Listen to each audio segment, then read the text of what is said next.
नमस्कार। वित्तीय वर्ष 2024-25 के लिए वार्षिक जीएसटी रिटर्न में जो बड़े बदलाव आए हैं, क्या हम सब उसके लिए तैयार हैं? देखिए, इस साल फाइलिंग पहले से कहीं ज्यादा पेचीदा हो गई है।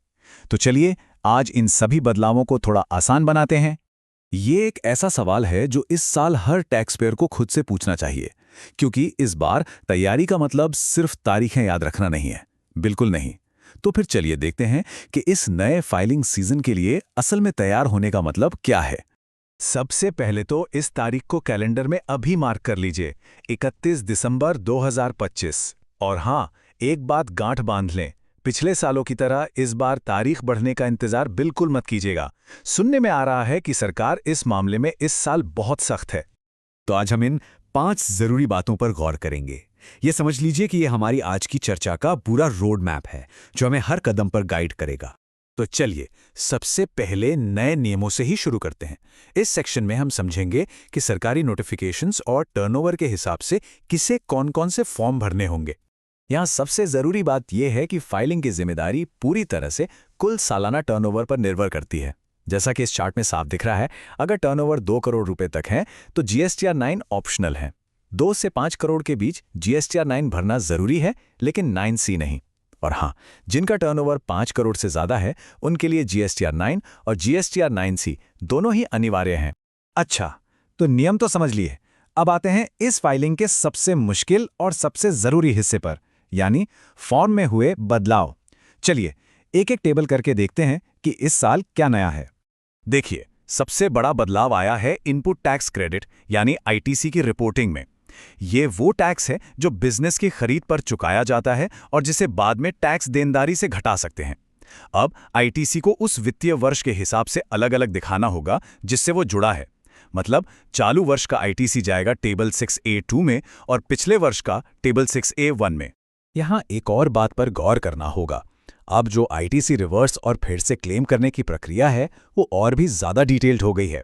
पहली बार का क्लेम टेबल 6B में जाएगा, आईटीसी का कोई भी रिवर्सल टेबल 7 में रिपोर्ट करना है और फिर उसी आईटीसी का रीक्लेम यानी पुनः दावा टेबल 6H में रिपोर्ट करना होगा। और हाँ, एक बात जरूर याद रखनी है, अब सारे रिवर्सल को एक साथ टेबल 7H में नहीं दिखा सकते, उन्हें अलग अलग बताना ही होगा। इतना ही नहीं, अब 2 खास मामलों में आईटीसी रिवर्सल को अलग से रिपोर्ट करना जरूरी हो गया है। पहला, अगर सप्लायर को 180 दिनों के अंदर पेमेंट नहीं की गई है, और दूसरा, अगर सप्लायर ने अपना जीएसटीआर 3B रिटर्न फाइल नहीं किया है। इसकी जानकारी टेबल 7A1 और 7A2 में देनी होगी। चलिए अब बात करते हैं रिकंसिलिएशन की, यानी समाधान की। देखिए, ये एक ऐसा स्टेप है जिसके बिना सही फाइलिंग करना भाई लगभग नामुमकिन है। हाँ, माना कि ये काम थोड़ा मुश्किल लग सकता है, पर इस 5 पॉइंट की चेकलिस्ट से ये काफी आसान हो जाएगा। करना क्या है, अपने बुक्स ऑफ अकाउंट्स के टर्नओवर, आउटवर्ड टैक्स और इनवर्ड टैक्स को जीएसटी रिटर्न्स के साथ मिलाना है। साथ ही जीएसटीआर 2B के साथ हर एक इनवॉइस का मिलान और आखिर में क्लोजिंग बैलेंस का मिलान करना ये बेहद जरूरी है। अच्छा, यहाँ एक टेक्निकल टर्म समझना बहुत जरूरी है, स्पिल ओवर ट्रांजैक्शंस। सीधे शब्दों में कहें तो ये वो लेन देन है जो हुए तो पिछले फाइनेंशियल ईयर में थे, लेकिन उन्हें दिखाया इस साल के रिटर्न में गया है।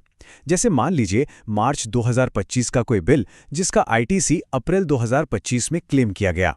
ये वार्षिक रिटर्न पर सीधा असर डालते हैं। तो अब जब नियम और प्रोसेस समझ आ गए हैं, तो चलिए उन आम गलतियों और मुश्किलों पर भी बात कर लेते हैं जो फाइलिंग के वक्त अक्सर सामने आती हैं। ये सबसे जरूरी बात है, इसे गांठ बांध लें। जीएसटीआर 9 और 9C एक बार फाइल हो गए तो हो गए, उन्हें बदला नहीं जा सकता। इसलिए पहली बार में ही इसे सही करना बेहद जरूरी है। अब जरा इस पर नजर डालते हैं।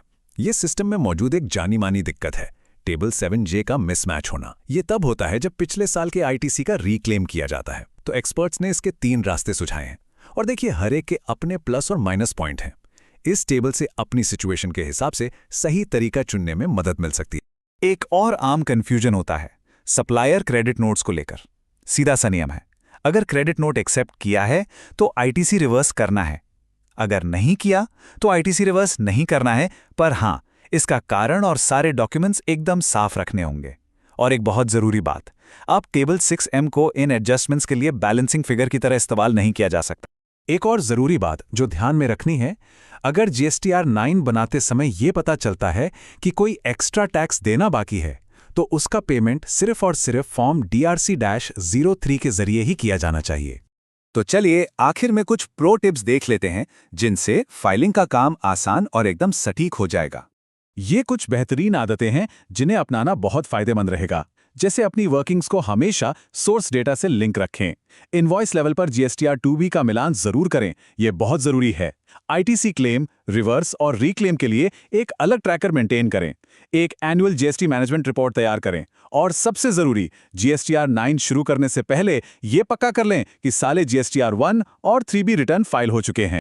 तो इस पूरे विश्लेषण को एक बहुत ही जरूरी सवाल पर खत्म करते हैं। क्या हमारा डेटा विभागीय जांच के लिए तैयार है?